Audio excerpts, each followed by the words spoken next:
Welcome, everybody. Welcome once again to another episode of Puppy Chat. This is Let's Talk Puppy number 3. Wow, that's crazy.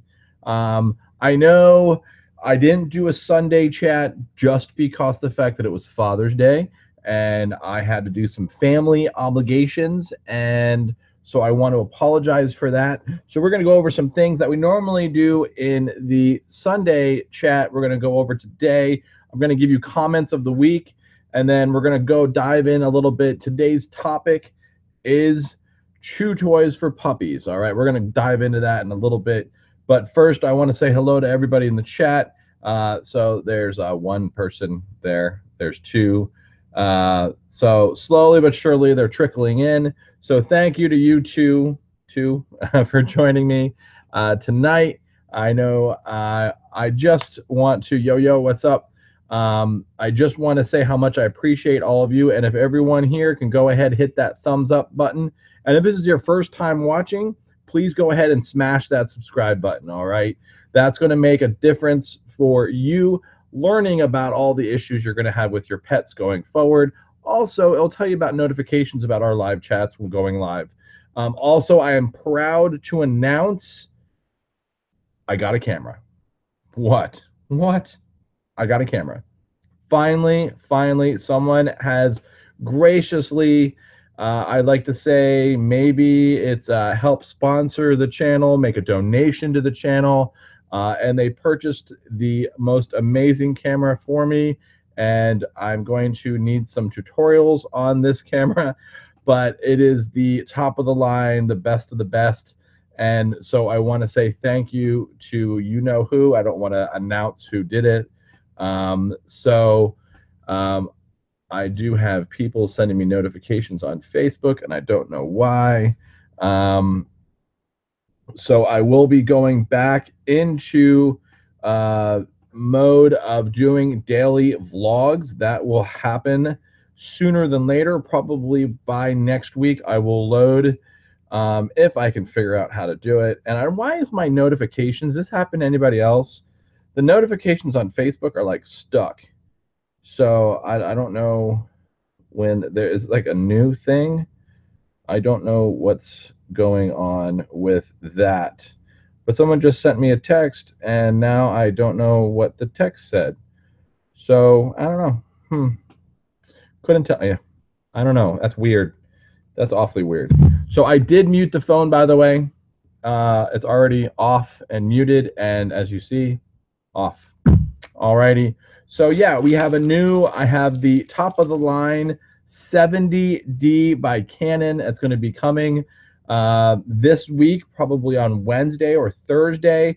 So I might try to put up a test thing because it's a whole different way of doing editing.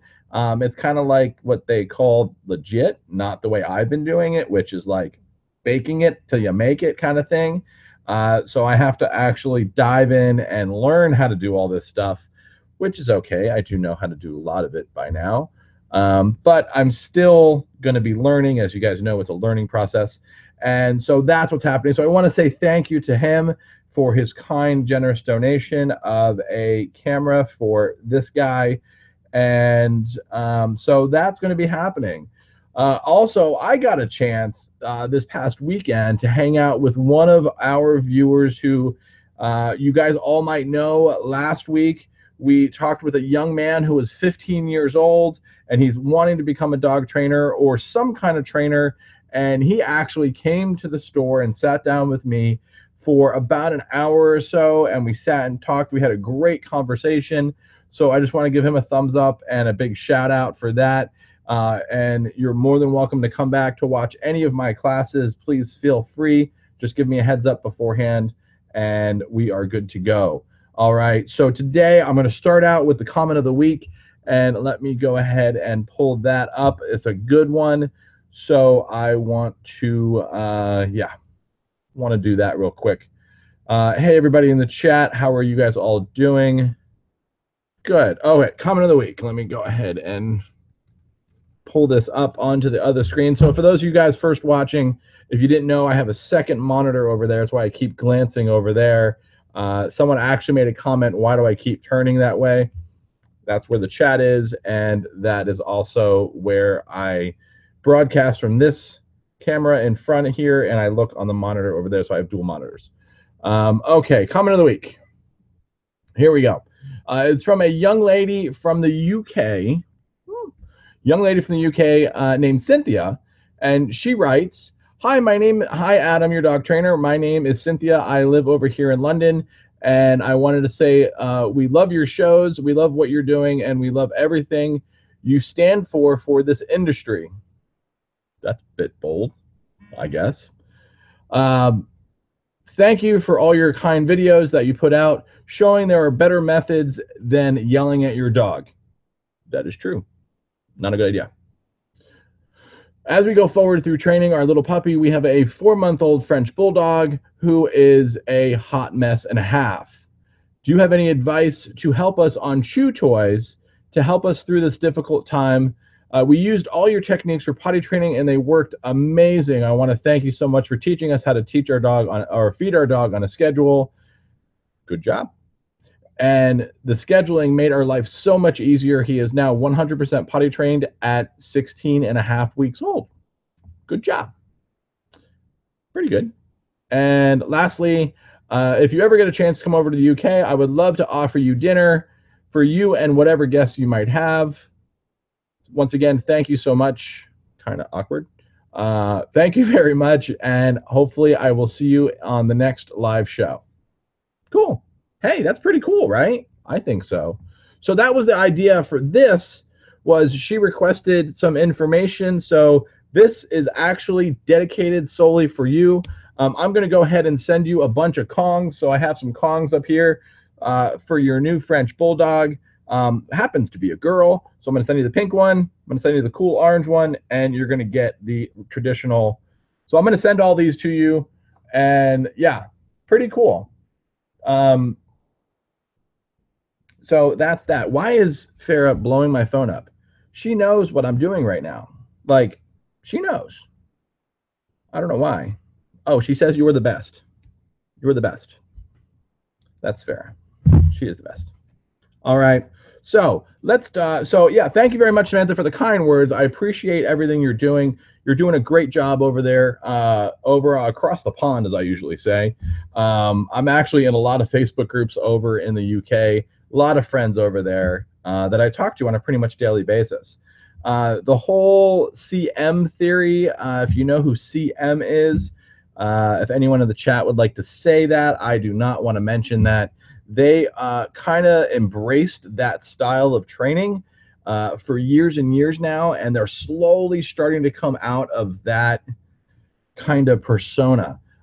So I think this channel is kind of helping bridge a gap for a lot of questions that people might have about, hey, is this really right? Should I really be doing this? Kind of subconsciously, they're feeling that that's not a right way to train my dog. So I know I've gotten a lot of subscribers from the UK. I think I'm up to 130 something, and out of that, I think 40 or so are actually from the London area, who's all related to this one customer. So that's pretty cool.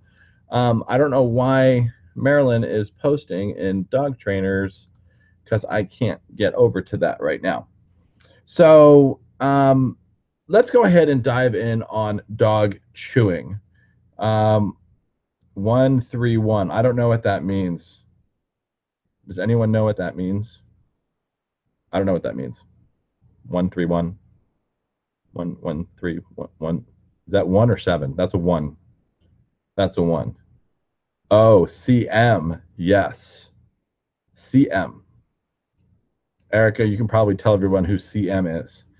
Okay. So let's talk about why dogs. Oh, I'm at 131. Oh, I must have lost a subscriber. I don't know. I thought I was at 134, but okay, 131. Cool. So why do dogs chew? What's the reasoning for a dog chewing on stuff? Well, they go through different life stages. So usually the first stage of a dog, and you have to think of it, well, let's talk about humans, for example. When humans are developing, what's the first thing they're going through with their teething? This person is literally blowing up Facebook right now, and it's the person that talked about going through either dog eating through a wall. So I want to see where this comment is, and I can't seem to find it where the comment is. Oh, I have a French bulldog. I'm going to tell her to come to the link. Come to the chat.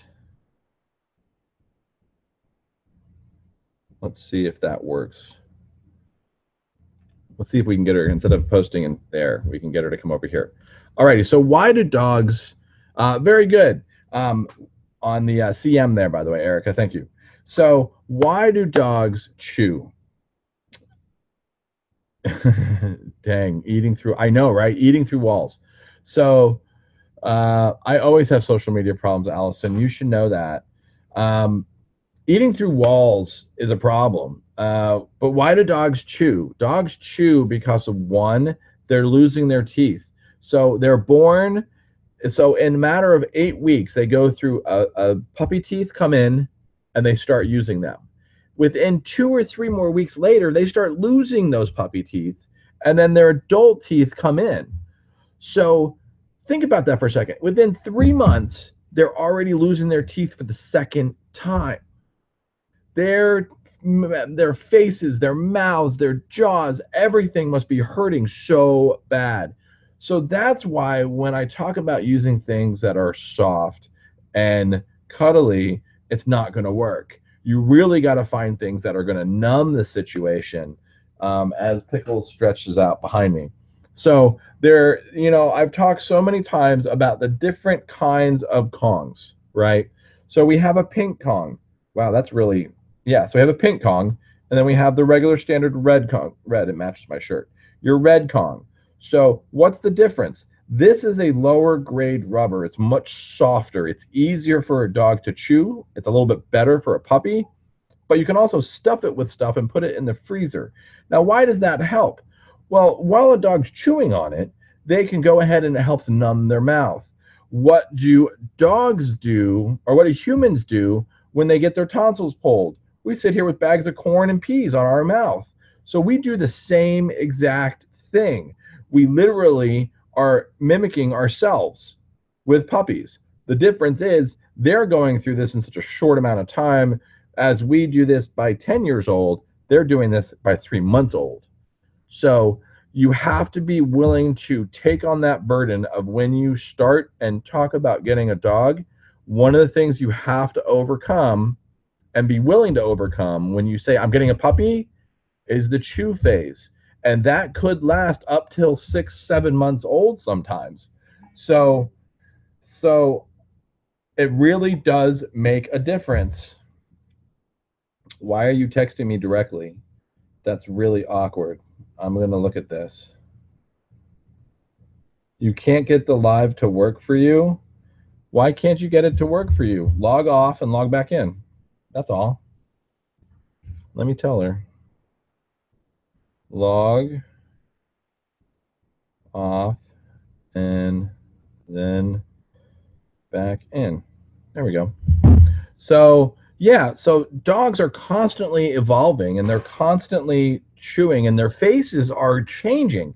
In the first year of a dog's evolution, they're going through so much change.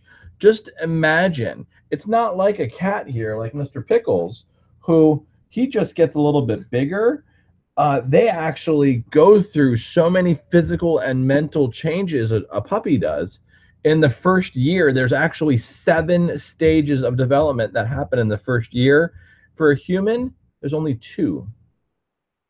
So I just got cat for my mouth. So let's think about that for a second. There's literally only 2 for a human, and there's 7 for a dog. All right. A dog is considered an adult normally by the time they're a year old. That's pretty crazy when you think about development. So there's different stages of chew toys that are needed for you to be able to kind of go through the process with them and kind of help set them up for success, not battle them going negatively. So, what I mean by that is when you have a dog and you have your Kongs and you're doing it right, and then all of a sudden they stop doing that because their teeth are fully in they're good. We're good to go, right? We have them, they're there, the teeth are in. So now what can you switch over to? Well, you can get some of these, the Himalayan Bones. Upside down. Himalayan Bones, one of my favorite chew toys. These are amazing. They're actually made from yak's milk. Is it yak's milk? Yeah, yak's milk. They're grain-free, gluten-free, no binding agent. They're super cool.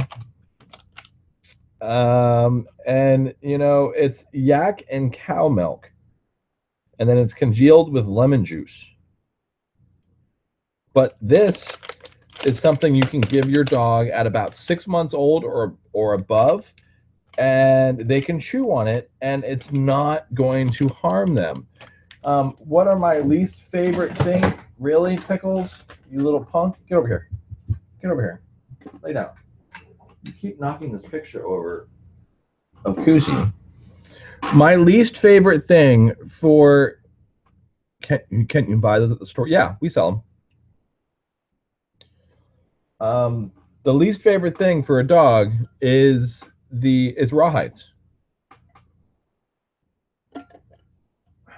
Rawhides are one of the worst chew toys that you can give your dog. Now, why is a rawhide bad? Well, it falls to several different things. One, they are dunked in a broth of some kind and then cooked or baked and then dunked in molasses. So it's really sweet and high in sugar. Do we really, yay, you're back. Do we really need to give more sugar to our puppies? No. That is definitely not something you should be giving your puppy. Two, rawhides are a lot of times synthetic. So they're not even authentic rawhides. They're processed and compressed and not even made of what you think they're made of. So I got to watch him because he causes trouble. Hey, what are you doing? Pickles, come here. Hey, come here. He likes to eat the wall, that curtain that I have. He'll eat it, like literally. That's a thing for him. Dude, that's 2 times. Do you not like her? Because she really likes you. She's super sweet. We're going to put her right there so she could stare at you. There you go. You could stare at her. All right. So they actually, sorry about that. So they actually are really compressed, and you don't really know what's in it. Another thing about rawhides are dogs, they're not digestible. So sometimes a puppy will start chewing on it and then they just vomit it back up. 1, because the high salt content, 2, because the molasses base and the sugar, and 3, they just can't digest it. What about hooves and antlers? The thing about antlers, hooves are okay. They tend to put a lot of junk inside of the hooves. Hooves. I'm saying that completely wrong. It's my Pennsylvania accent. They tend to put a lot of stuff inside. I think they can splinter too, so I don't really know. I personally like antlers. I think antlers are a great resource for your dog, but they have to be a certain age. You could probably give them to Claire. She's old enough for antlers. I would say I would recommend probably no dog less than 10 months old or a dog under 20 pounds, just because the fact that it's just they can really do damage if they swallow them whole. So antlers are fantastic. They're kind of the newest version of rawhides, and they're 100% calcium. There's nothing processed with them. They're just boiled and then cut up into pieces. You're not hurting any animals because they fall off every year. So I think they're a great thing. Is it something that we should encourage? Yeah, probably. Antlers are usually my go-to. If it's a little bit of a younger dog, I'll tell them to get the split antlers. If it's an older dog, anything older than 1.5 to 2 years, I'll tell them to get the whole antlers. That's a great question. Rawhides and bully sticks were deemed Baxter's. Yeah. I, you know, Baxter's my buddy. I miss that pup. That's one of the only dogs I was able to handle, and everyone else could. Do I like Nyla Bones? If I'm being brutally honest here and transparent, I would say no. And the reason why I don't like Nyla Bones is, let's take this. This is a plastic thing, which is kind of what Nyla Bones are made out of. And let's just imagine your dog chews on all of this. Chews, chews, chews, chews, chews. What happens to this piece? They get like rough edges, and you'll actually notice that sometimes your dog will have blood stains on here. So these actually rip into their gums. So I don't really like Nyla Bones for that reason. Because I don't want to do anything that's going to hurt your dog. They can actually get a mouth infection easier than anything else. So I don't like Nyla Bones. This is actually not a Nyla Bone. This is a busybody. So this is not a good example, but you get the idea of what I'm talking about. But at the end of the day, it still is a thing. Nyla Bones are okay. I just don't recommend them for puppies or for older dogs that have gum issues as they develop, et cetera, et cetera. So, you know, kind of bringing us back around, the reason why we don't want to give dogs at certain stages, remember we talked about development, you know, keep an eye on your dog's development, because if they're 4 or 5 months old and they're chewing everything, some things you really want to think of. All right, but use caution. Just some things you want to think of. You want to freeze everything you possibly can. A great thing to do is to take a towel, dunk it in water, rinse it out, put it on a plate, and put that in the freezer. Right, put it in the freezer. Why not? Then come back an hour or two later, the dog chew on it for an hour. All right, you can pretty much do that with any of another cat hair. That's totally Pickle's hair. You can do that with pretty much anything. We can freeze this. We can freeze a Kong. You can freeze their water. You can do anything you want to. I know they love them, and I'm sorry. Sorry, I'm just being honest. You can freeze pretty much anything. A lot of people will take a plate or a bowl and freeze the bowl, and then turn it upside down and put it, like, kind of warm up the outside so it melts out, and use that in their water dish. So this way they can gnaw on something in their water dish. Now, if you do that, you can actually harm your dog a little bit because they can't get rapid hot and cold. So it's really kind of an iffy thing. What I'll do is I'll go ahead and post a link up here. I'll post it right up there on the replay that you guys can go back and look at. Great chew toys. Also, I will post another link to, I don't remember, Potty Training 101, which has to do with, you know, hyperactive and dogs that are super, super hyper. So, you know, Potty Training 101 has to do with exactly that. If your dog's having issues with their mouth, it's going to affect the potty training. So I'll put that link up there too. And I think that's about it for today. Does anyone have any last questions in the chat? Remember, I will be trying to do some actual videos and editing this week. I might have to change the studio around a little bit just to compensate, because it is a pretty big camera. So I will be trying to do that. Pickles is causing a mess in the kitchen. Who knows what he's doing? So if there's no more questions, I will see you guys all later. I appreciate everyone for watching. Once again, thank you. If you would like to subscribe, please go ahead, hit that button, and I'll add one of my vlog playlists on that side. So everyone have a great day. I'll see you all later. Love you all. Thank you.